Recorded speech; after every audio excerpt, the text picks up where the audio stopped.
Barnabas Butterball was a rich man. He had a big house, he had a fast car, but most important, Barnabas Butterball had Billy. Billy was a goat. Not just any goat, mind you. She was the prize-winning, blue-ribbon, fluffiest goat in the county. Barnabas loved Billy dearly. He fed her only the finest alfalfa pellets. He brushed her coat until it gleamed like spun gold.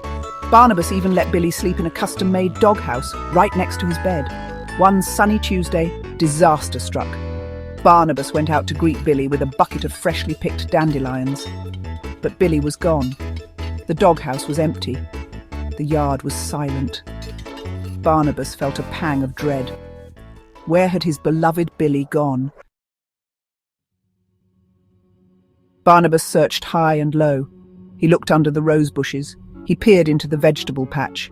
He even checked inside the house, just in case Billy had developed a taste for antique furniture. But Billy was nowhere to be found. Barnabas was beside himself with worry. Had he wandered off? Had someone taken him? The thought sent shivers down his spine. Barnabas decided right then and there he would find Billy, even if it was the last thing he did. Barnabas put on his thinking cap, or rather his deerstalker hat. He grabbed a notepad and pencil. Time to interview the neighbours, he declared to Humphrey, his bewildered basset hound.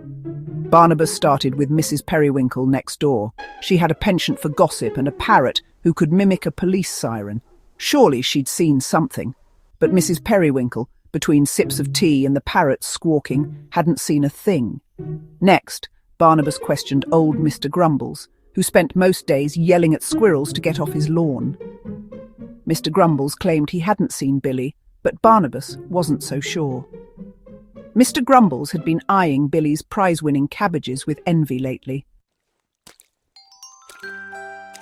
Just as Barnabas was about to give up hope, a small voice piped up. Little Timmy, Mrs. Periwinkle's grandson, tugged on Barnabas's trousers. "I saw what happened to Billy, Mr. Butterball," Timmy exclaimed. Barnabas crouched down to Timmy's level. "Tell me everything, Timmy," he said, pulling out a lollipop from his pocket as encouragement. Timmy, with sticky fingers and a grin, pointed a finger across the street to a house with peeling paint.